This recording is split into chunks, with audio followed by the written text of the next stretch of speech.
저는 1976년도에 13살의 나이로 대한민국을 떠나서 미국으로 이민을 갔습니다. 그때 13살이었고 76년도니까 대강 제가 나이가 생각이 되시죠? 깜짝 놀라실 거예요. 저렇게 젊게 생긴 사람이 나이가 환갑이라니. 그래서 깜짝 놀라실 텐데, 네, 모두 다 놀라십니다. 그 은혜가 모든 것을 바꾼다라는 그 교회 표가 너무나 인상적입니다. 예수 가온 교회. 제가 미국에 너무나 오래 살고 한국을 떠난 지가 오래돼서 이제 한국말도 부족하고 또 영어도 부족하고, 그런데 한국 이 예수 가온 교회 읽을 때에 처음에 잘못 읽었었어요. 그래서 예수가 온 교회인가 이제 이렇게 읽었었는데 보니까 예수 가온 교회. 근데 예수가 온 교회, 그래도 더 멋있는 것 같아요. 그래도 괜찮은 것 같습니다. 오늘 저희들에게 이 말씀을 드리려고 하는데, 제가 이 교회 웹페이지를 이렇게 좀 봤어요. 목사님 설교를 듣지는 못했고 설교하신 그 본문들을 봤는데 창세기 25장부터 35장까지 설교하신 그 설교 그 본문들이 있어요. 그래서 18장은 안 하셨구나. 휴, 다행이다라는 생각을 했습니다. 창세기 18장의 말씀은 너무나 여러분들 교회를 몇 년 다니셨다면 너무 익숙한 말씀이죠. 다 아시는 말씀이고, 또 아브라함 하면은 너무나 익숙한 그러한 인물이라서 뭐 새로운 말씀을 드리기는 좀 아닌 것 같고, 그저 바라는 것은 이 말씀이 좀 새롭게 와 닿아서 다시 한번 이 말씀을 리마인드가 되는 그런 말씀이었으면 좋겠다라는 생각을 했습니다. 여러분들이 너무나 잘 아시는 내용이에요. 교회를 오래 다니시는 분들은. 근데 교회를 오래 다니시지 않고, 그리고 처음 오신 분들, 그리고 창세기 이 아브라함 18장 소돔과 고모라 아브라함의 이야기를 처음 들으신 분들에게는 또 어떻게 좀 좋은 말씀이 됐으면 좋겠습니다. 아브라함은 믿음의 조상이라고 합니다. 아브라함은 기독교에서 믿음의 조상이라고 할 뿐만 아니라 유대교에서도 아브라함을 믿음의 조상이라고 합니다. 기독교와 유대교만 아브라함을 믿음의 조상이라고 말하는 것이 아니라 이슬람교에서도 아브라함을 믿음의 조상이라고 이야기합니다. 믿음의 조상이에요. 아브라함은 믿음의 조상이에요. 이슬람교의 사람들이 모여서 예배를 하면서 그들이 아브라함을 보면서 저분이 우리의 믿음의 조상이다라고 이야기합니다. 유대인들이 유대교 회당에서 모여서 여호와를 예배하면서 저분이 우리의 믿음의 조상이다라고 이야기합니다. 우리 기독교인들도 모여서 아브라함을 믿음의 조상이라고 하면서 그 믿음에 대해서 생각을 합니다. 여러분들은 아브라함을 어떻게 생각하는가? 이슬람교에서 생각하는 아브라함의 믿음의 조상입니까? 아니면 유대교가 생각하는 믿음의 조상인 아브라함입니까? 여러분들은 아브라함을 어떻게 생각하시는지 모르겠어요. 어떤 배경을 갖고 계시든지 성경을 읽을 때 우리에게 무슨 상관이 있을까 하는 생각이 많이 들 때가 있습니다. 성경을 읽을 때도 그렇고 설교를 들을 때도 그렇습니다. 이게 나에게 무슨 상관이 있을까? 아브라함과 하나님의 언약을 맺는 것을 볼 때도 우리에게는 너무나 생소한 일이에요. 그 수천 년 전에 그 유대 어느 나라의 그 아브라함이라는 사람이 하나님과 언약을 맺었는데, 지금 갈모정에 사는 우리들에게, 아니면 이 교회에 있는, 그리고 다른 지역에서 오신, 서울에서 어디서든지 오신 여러분들의 삶에서 어떠한 연관이 있습니까? 100살에 또 90살에 아들을 낳는 것, 아들에게 할례를 베푸는 것, 그리고 아들을 번제로 드리는 것, 그 모든 것들이 21세기를 사는 우리들에게는 약간 생소하고 조금 그래요. 이거 어떤 말인가? 그런데 오늘 본문은 마침 아침 뉴스를 보는 것처럼 우리들의 마음에 와 닿을 수 있습니다. 죄가 많은, 범죄가 많은 도시의 심판, 그리고 그 죄가 범람하는 도시를 위해 기도하는 의인에 관한 이야기입니다. 그래서 오늘은 두 가지 하나님의 제안과 한 가지 아브라함의 반응에 대해서 말씀을 드리겠습니다. 그래서 세 가지를 말씀드리려고 하는데요. 아브라함의 강대함, 소돔의 멸망, 그리고 아브라함의 기도입니다. 세 가지로 좀 나눠서 간단하게 말씀을 드릴게요. 너무 오래 가지는 않을 겁니다. 아브라함의 강대함, 소돔의 멸망, 그리고 아브라함의 기도입니다. 아브라함의 강대함을 17절부터 19절까지 저희들이 볼 수 있는데요. 하나님께서 아브라함에게 말씀을 주시겠다, 말씀해 주시겠다라고 합니다. 하나님은 왜 아브라함에게 모든 것을 말씀해 주시겠다고 할까요? 아브라함, 일로 와봐라. 내가 너에게 말해 줄 것이 있다. 내가 너에게 해줄 말이 있다라고 하는데, 그 이유는 저희들이 17절에 본 것처럼 하나님과의 친밀한 관계를 전제하고 있습니다. 친밀한 관계였었어요. 친구로 생각하셨다는 것이죠. 역대하 20장 그리고 야고보서 22장을 보면 하나님은 아브라함을 친구로 여겼다라는 말씀이 있습니다. 하나님의 은혜로 말미암아 아브라함을 친구로 여긴 것, 하나님의 약속에 근거해서 친구로 여겼다라는 말이 저희들에게는 어떻게 들릴지 모르겠어요. 하나님 친구. 한국말로 하면 친구라는 말이 그렇게 이렇게 와닿는 말은 아니에요. 하나님이 나의 친구. 그런데 이제 영어 표현이나 아니면 좀 서양 문화로 본다면 훨씬 더 이게 좀 가까운 표현입니다. friend라는 말이. 제가 그 뉴욕에서 미국 사람들과 목회를 할 때 한국 사람으로서 문화적으로 좀 생소하고 그런 것들이 뭐냐 하면 나이 어린데 저보고 친구라고 하는 거예요. You're my friend. 그러면 내가 네 친구라고? 제가 47년을 미국에서 살았는데도 불구하고 내가 네 친구야? 이런 말이 나올 때가 있는데 미국 사람들에게는 그게 그렇게 생소하지 않은 것이에요. 그리고 아브라함에게 하나님께서 친구라고 불러주신 것은 하나님이 얼마나 자신을 낮추시면서 아브라함과 동등한 관계를 이야기하는가, 그런 관계를 설명해 주시고 있는 거예요. 여호와의 도를 지키는 삶을 살기를 원했다고 또 두 번째 19절에 말씀하십니다. 의와 공도를 행하는 것, 이것이 왜 중요한지는 좀 더 나중에 말씀드릴게요. 그런데 의와 공도를 지키는 것은 우리에게 지금 꼭 필요한 겁니다. 특히 기독교인들에게 의와 공도를 지키는 것은 너무나 중요한 일이에요. 지금도 우리 성도가 하나님과 같은 관계를 유지할 수 있습니다. 하나님의 은혜로 성도들에게는 하나님과 특별한 관계를 누릴 수 있는 그 특권이 있잖아요. 그리스도인들은 하나님과 가족이 되는 그러한 특권이 있습니다. 그렇다면 자녀답게 사는 것은 너무나 당연한 일입니다. 자녀답게, 내 자녀니까 자녀답게 사는 거잖아요. 가문의 영광, 가문에 먹칠하지 말라, 이런 말들이 다 있는 것은 그 가족 가운데 있기 때문에 그 가족의 일원답게 사는 거예요. 하나님을 믿는 사람들은 하나님을 믿는 사람답게 살아라. 그게 기독교의 윤리잖아요. 그렇게 삶으로 인하여 하나님의 자녀가 되는 것이 아니라 하나님의 자녀가 된 사람은 하나님의 자녀답게 사는 거잖아요. 그것을 이제 초점을 맞춰서 하나님께서 말씀해 주신 겁니다. 그런 삶이 우리의 가치관과 인생 목적, 그리고 하나님의 나라에 초점을 맞추는 것입니다. 그런 삶을 살 때 하나님께서 주시는 비밀을 깨닫게 됐고, 그리고 하나님과의 교제를 귀하게 여기는 것이죠. 하나님과 교제하는 것이 얼마나 귀할까. 하나님과 교제하는 것.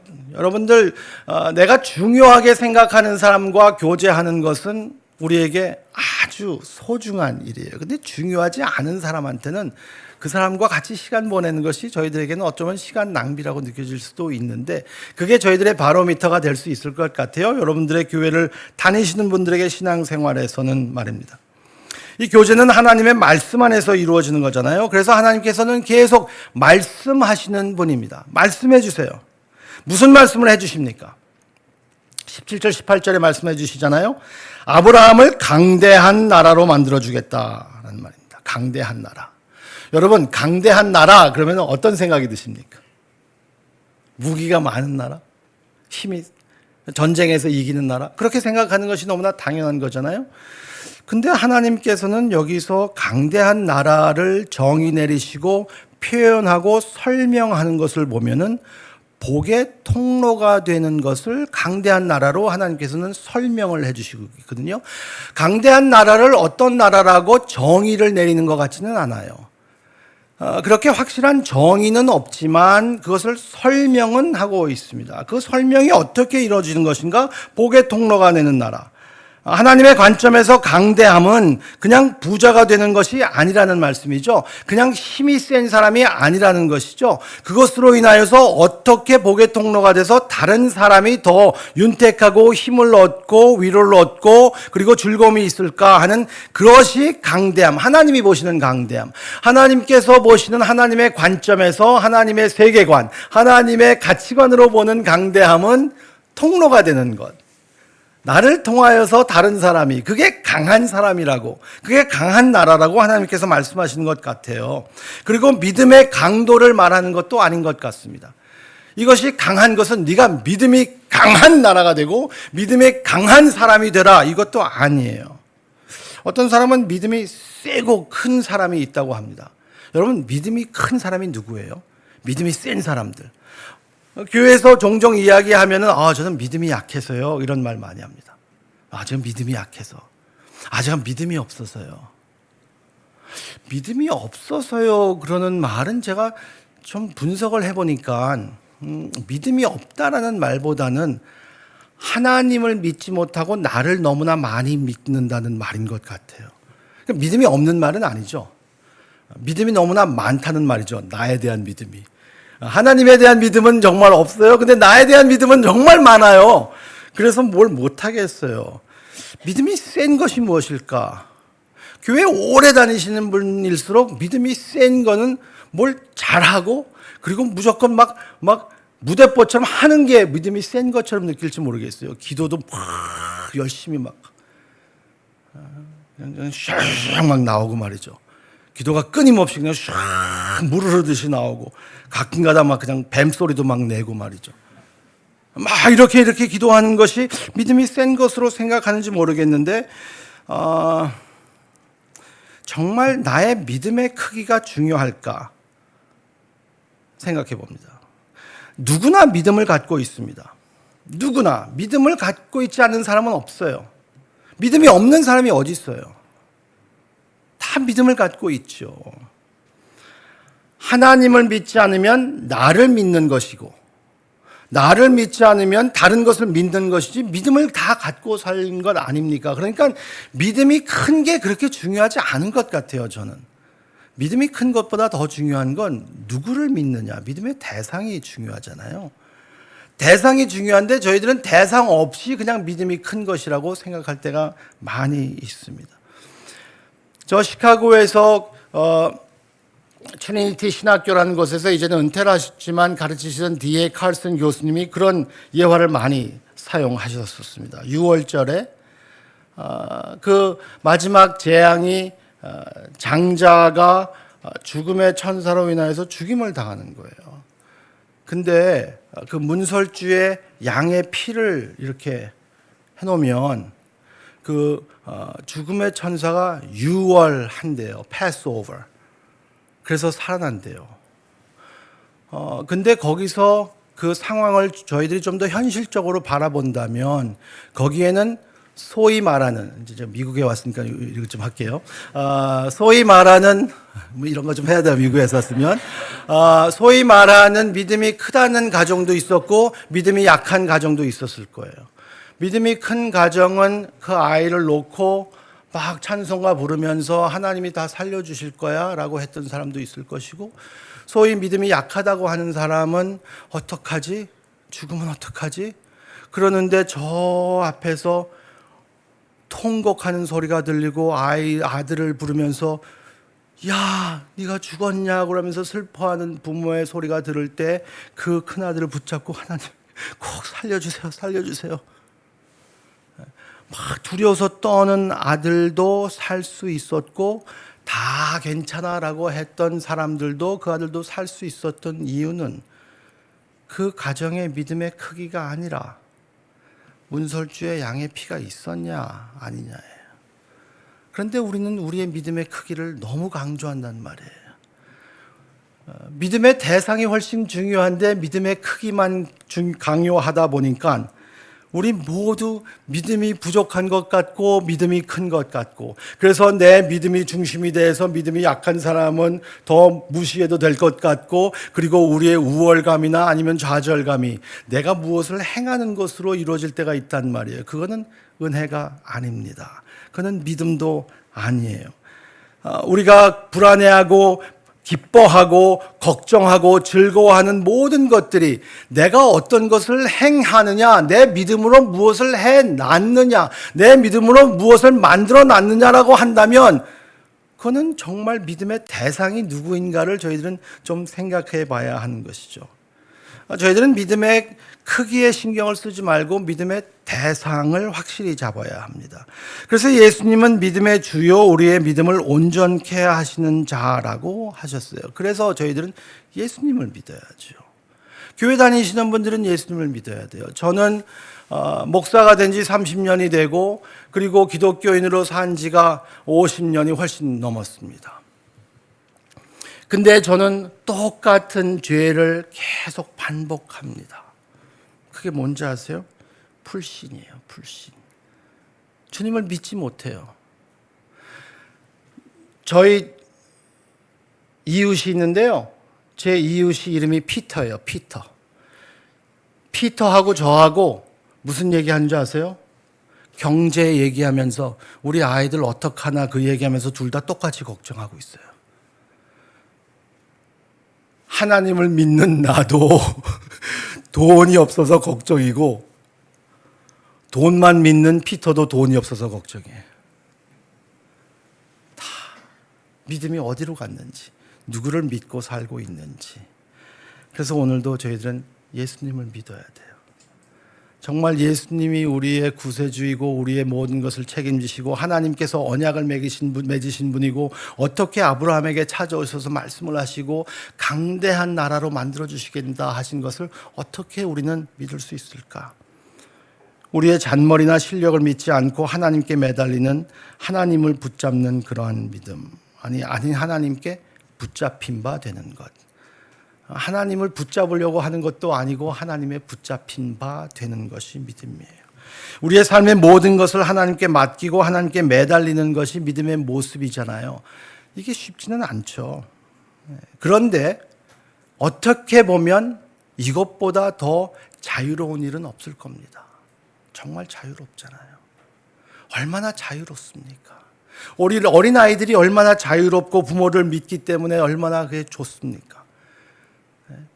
저하고 저의 아내가 인생에서 힘들어 할 때에 아이들이 새근새근 밤에 잠도 잘 자는 것을 보면은, 저의 아내는 마음이 넓은 여자라서 그래도 아이들이 편하게 자는구나라고 하는데, 저는 속이 좁기 때문에 저 새끼들 깨워야지, 저것들만 얄미워서 저거 지 아버지가 얼마나 마음에 고생을 하는지도 모르고 저렇게 누워서 잠만 자고 있구나라는 생각이 들 때가 있단 말이에요. 왜 걔네들은 그럴 수 있을까? 왜 그럴 수 있을까요? 믿음의 대상이 있었어요. 믿음의 대상이 있었기 때문에. 교회 다니시는 많은 분들이 아브라함의 손자 야곱을 아실 겁니다. 그는 야복강 나루에서 하나님을 만납니다. 평생 자기의 머리를 믿고 살았고 하나님과 씨름할 때만큼 기권을 하고 마는 그 사건을 교회 다니시는 분들은 아실 거예요. 그때 비로소 그 야곱은 승리를 맛보게 됩니다. 하나님께 기권을 했지만, 그래도 그는 환도뼈가 부러졌지만 하나님 보시기에는 바로 그것이 야곱의 승리가 됐던 거예요. 왜냐하면 하나님께 항복하고 하나님께 복종할 때 그는 비로소 하나님이 주시는 새로운 힘으로 살 수 있었기 때문입니다. 그래서 그 장소가 브니엘이었었어요. 하나님의 얼굴을 보고 죽지 않았더라. 마지막에 하나님이 절면서 걸어가는 모습을 제가 항상 머릿속에 그려보는데요. 왜냐하면 그게 저희들의 모습이기 때문이에요. 우리는 하나님께 힘을 달라고 기도하기보다 하나님이 우리의 힘이 되어달라고 기도하는 것은 어떤 모습일까? 하나님이 강하게 되는 것. 그게 어떤 모습일까? 저희들은 고민해 봐야 합니다.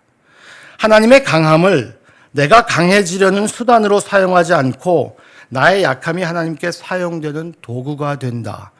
그래서 그게 바로 하나님 앞에 강함이다라고 느낄 수 있다면 어떨 것일까?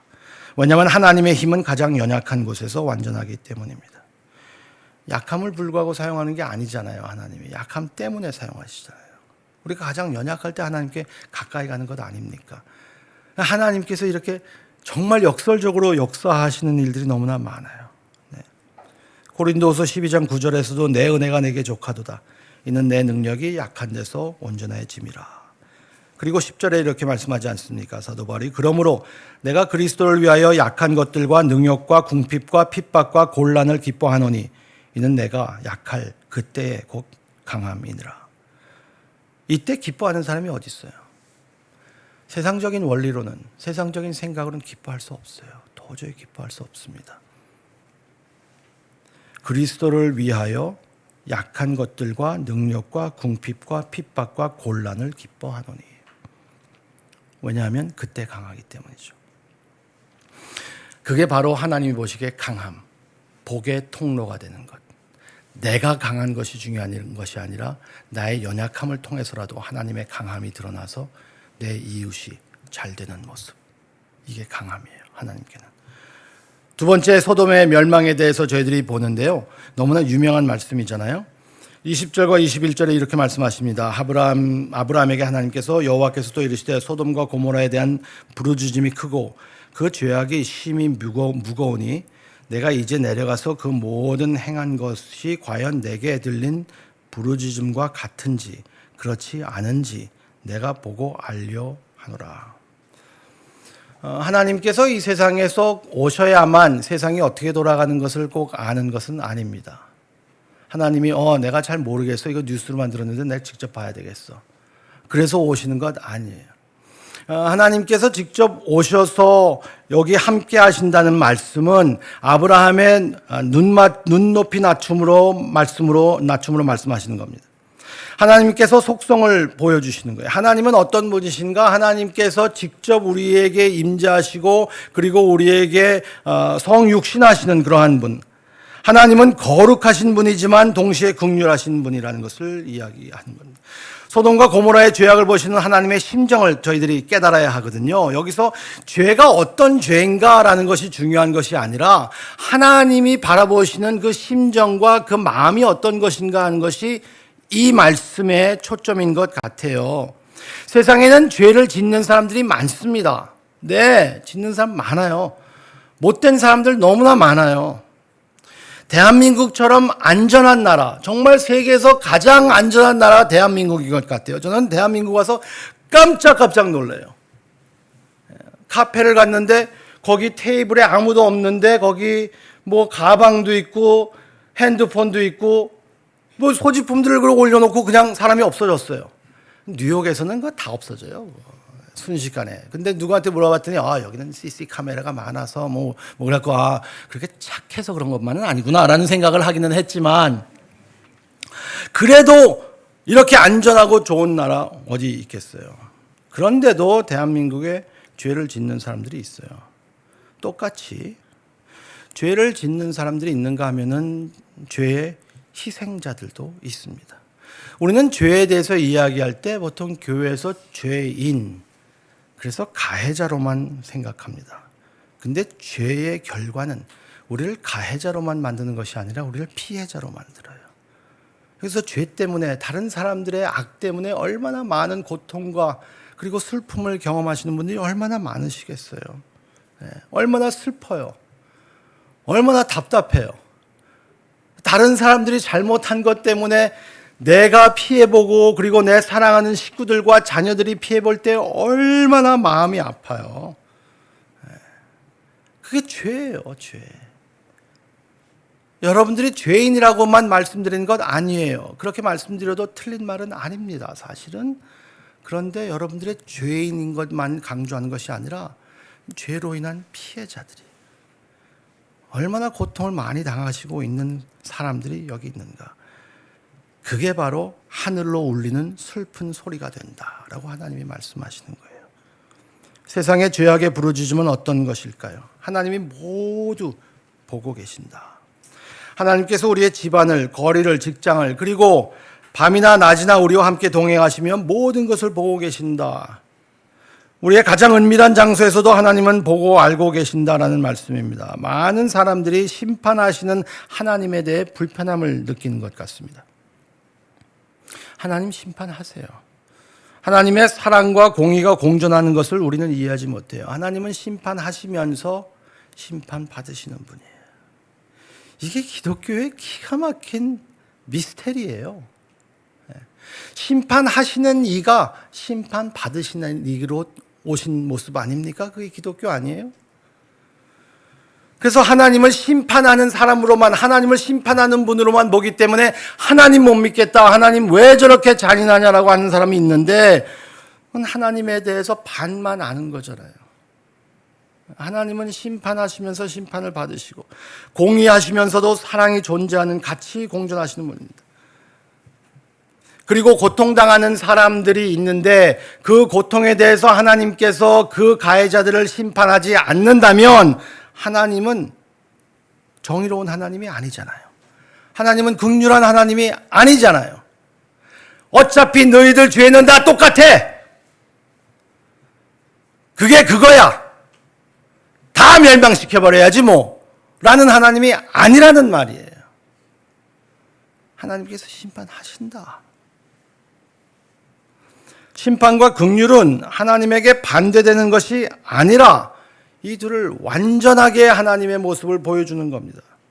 심판하지 않는 하나님은 긍휼하신 하나님이 아닙니다. 하나님은 소돔을 심판하기 전에 그 상황을 다 알고 있다고 기록하는 말씀이에요. 그리고 하나님은 아브라함에게 소돔을 멸하시겠다라고 말씀합니다.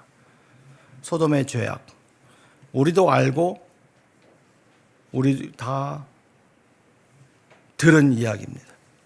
정욕, 욕망, 교만, 동성애, 오만함, 이기주의, 가난한 사람들을 무시하는 것, 너무나 많은 죄악들, 우리의 공동체의 삶을 파괴하고 있습니다.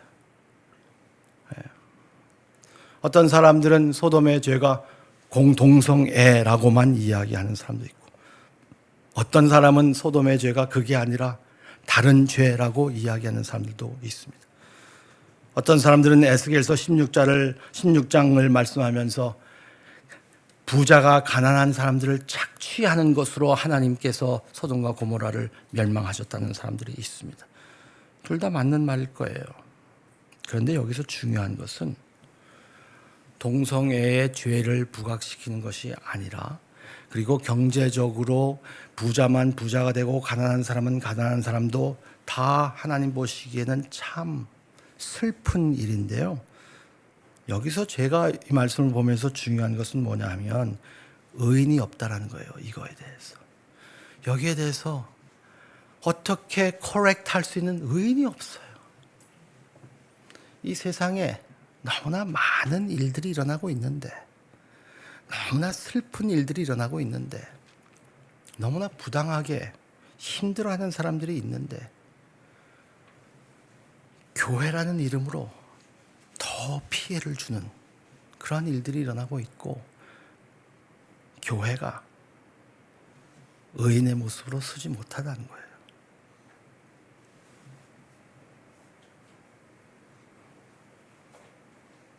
소돔과 고모라는 왜 멸망했습니까? 의인이 없어서.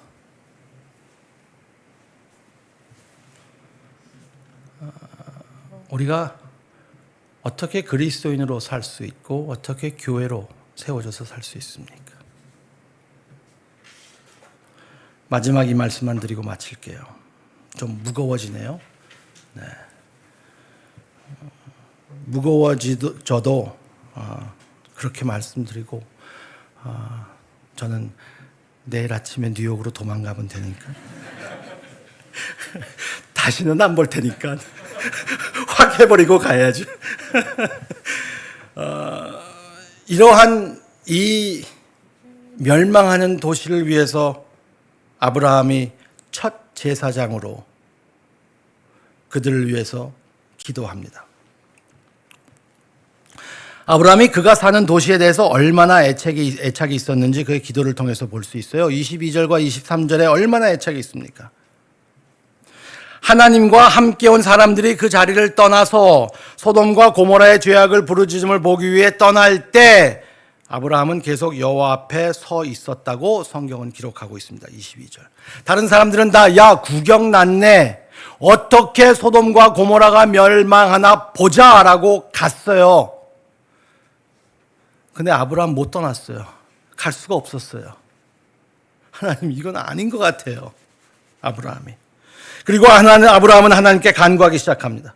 의인 50명이 있으면 소돔과 고모라는 멸망할 수 없다라는 논리였었습니다. 하나님, 의인 50명이 있는데도 하나님이 소돔과 고모라를 멸하시면 부당합니다라는 논리입니다. 그래서 하나님이 의인 50명이 있으면 멸하지 않겠다라고 말씀하십니다. 27, 28절 아브라함이 대답하여 이르되 나는 티끌이나 재와 같사오니 감히 주께 아뢰오나이다. 의인 50 중에 5명이 부족하면 그 5명이 부족함으로 말미암아 온 성읍을 멸하시리까. 45명이면 어때요? 약간 아브라함이 주춤했어요. 50명이면 멸하지 않으셔야 되는 건 아닙니까? 강하게 기도했더니 하나님이 금방 들어주시거든요. 그래 50명 그러니까 50명 내가 지금 생각나는 사람이 50명이 없는데 45명이면 어떨까요? 하나님은 이런 기도 좋아하세요. 제가 아는 하나님은, 제가 신앙생활 해왔던 하나님은 좋아하시는 것 같아요. 하나님은 우리를 너무나 긍휼하게 정말 자녀, 자기 자식을 보는 것처럼 그렇게 사랑하시는 분이에요. 그래서 하나님께 막 떼쓰는 것도 하나님 좋아하셔요. 그래서 하나님은 기도를 들어주시는 거예요. 네. 기도는 우리의 연약함을 가장 확실하게 표현하는 방법입니다. 기도는 요한복음 15장 5절을 고백하는 겁니다. 나를 떠나서는 너희가 아무것도 할 수 없습니다. 하나님을 떠나서는 아무것도 할 수 없습니다. 기도에는 우리의 의가 들어갈 수 없어요. 그런데 아주 애석하게 현대교회는 기도가 의가 될 때가 있어요. 기도 얼마나 하셨어요? 얼마나 일찍 일어나셨어요? 얼마나 오래 하셨어요? 얼마나 크게 하셨어요? 기도에는 우리의 의라고는 전혀 들어갈 수 없는 건데 거기에다 의를 쑤셔 박으니 예수님은 간 곳 없고 저만 쓰는 거예요. 네. 기도하면서도 자꾸 쳐다봐. 내가 제일 마지막까지 남아야 되는데. 그래서 아브라함은 하나님 나는 티끌이나 재와 같습니다 라는 올바른 기도의 모습을 보이는 것이죠. 하여튼 하나님께서 허락하셨어요. 마지막 10명까지 내려갑니다. 그리고 아브라함은 더 이상 간구하지 않습니다. 왜 10명에 그쳤을까? 왜 10명에 그쳤을까요? 아브라함이. 가는 김에 좀 더 가지. 열에 그쳤어요. 두 가지만 저희들이 한번 이 사회적인 문화를 좀 살펴봐야 될 건데요. 첫 번째 10명은 유대교 회당원으로 정할 때 가장 낮은 정족수였다고 합니다. 최소한 10명이 있어야지만 하나님을 믿는 믿음의 공동체로 여겼다고 합니다. 그때는. 그래서 10명 미만이면 하나님을 믿는 믿음 공동체가 아니라고 생각했던 것 같아요. 아브라함이. 그래서 10명 미만은 말도 안 된다고 생각을 했을 것 같아요. 아브라함은 개인적인 신앙이 아니라 믿음의 공동체로 봤습니다. 이 공동체가 형성될 때에 이제 개척교회를 하고 개척교회를 가르치는 목사로서는 교회 개척으로 생각할 수 있겠죠. 이 교회가 이루어졌을 때에 우리가 잘 먹고 잘 사는 것이 아니라 공동체가 이루어질 때에 이 공동체가 이루어지지 않는다면 하나님께 흥정할 수 없었다라고 생각했던 것 같아요. 그래서 10명에서 그쳤을 것 같습니다. 확실하진 않습니다. 그렇지만 게스트할 수 있는 거예요. 저희들이 주석들을 보면서 역사적으로. 둘째로 33절을 보면 저희들이 또 이유를 찾을 수 있습니다. 여호와께서 아브라함과 말씀을 마치시고 가시니 아브라함도 자기 곳으로 돌아갔더라. 10명에서 왜 끝났을까 하는 것은 아브라함이 그 대화를 끝낸 것이 아니라 하나님이 끝냈습니다. 하나님이 오케이, that's enough, good, bye bye, I'm going. 제가 지금 갑자기 영어가 나온지 모르겠는데 여기 대한민국이죠. 하나님이 대화를 끝내셨어요. 아브라함의 믿음이 없었다라고 하는 것, 저희들이 말할 수 있을까? 다음 단계 5명까지도 갈 수 있을지도 모르겠어요. 근데 5명도 없었어요. 5명뿐만 아니라 1명이라도 의인이 있었다면 그 도시는 멸망을 면할 수 있었습니다. 1명이라도 의인이 있었다면. 1명만. 제대로 된 사람 1명만 있었으면. 지금의 사회도 소돔과 고모라와 그다지 다를 바가 없습니다. 그런데 그때와 지금 다른 것 딱 하나 있어요. 그게 뭘까요? 우리에게 1명의 의인이 있어요. 우리는 1명의 의인이 내세울 수 있습니다. 그 1명의 의인이 와서 완전한 삶을 살고 완전한 희생의 죽음을 당함으로 인하여 우리는 영원한 멸망을 모면하게 됐습니다. 바로 그 1명의 의인이 예수 그리스도이십니다. 1명의 의인이 우리에게는 있어요. 완전한 사람, 완전한 하나님, 제대로 된 사람, 정말 사람다운 사람, 정말 절해야 되는 사람. 아브라함은 자기를 죽일 수도 있는 사람들을 위해서 기도했습니다. 그런데 예수님은 자기를 죽이는 사람을 위해서 기도합니다. 저들을 용서해 주세요 라고 기도하면서 죽음을 경험합니다. 아브라함은 자기의 생명을 무릅쓰고 다 도망갈 때도 거기 서서 기도했습니다. 하지만 예수님은 악한 도시와 사람들을 위해 생명을 내버리셨습니다. 히브리서 7장 26절에 이런 말씀이 있어요. 이러한 대제사장은 우리에게 합당하니 거룩하고 악이 없고 더러움이 없고 죄인에게서 떠나 계시고 하늘보다 높이 되신 이라. 이는 저 대제사장들이 먼저 자기 죄를 위하여 다음에 백성의 죄를 위하여 날마다 제사 드린 것과 같이 할 필요가 없으니 이는 그가 단번에 자기를 드려 이룰었음이니라. 7장 25절. 그러므로 자기를 힘입어 하나님께 나아가는 자들을 온전히 구원하실 수 있으니 이는 그가 항상 살아계셔서 그들을 위하여 간구하심이라. 아브라함의 기도 완전하지 않았어요. 이 의인의 기도가 완전합니다. 여러분들을 위해서 지금도 기도하고 계시는 예수님의 기도. 우리의 중보자, 우리의 제사장 되는 첫 제사장인 아브라함의 기도 좋았어요. 근데 완전하지 못했어요. 의인 없었어요. 아브라함도 의인이 될 수 없었어요. 그러나 우리에게 보내주신 예수 그리스도의 완전하신 의인으로 인하여서 저희들은 하나님께 나갈 수 있습니다. 여러분, 우리는 한 명도 아브라함처럼 기도할 수 없어요. 우리 그렇게 못해요. 우리의 노력으로 될 수 없어요. 하지만 아브라함이 가리키는 예수님을 기뻐하고 그분을 믿는 믿음으로 우리는 기도할 수 있고, 예수 그리스도가 우리를 위해서 기도하시고 그분과 연합되었기 때문에 우리의 기도가 하나님께 들려지는 것이고 하나님이 우리의 기도를 통해서 일하시는 겁니다. 그게 복음이에요.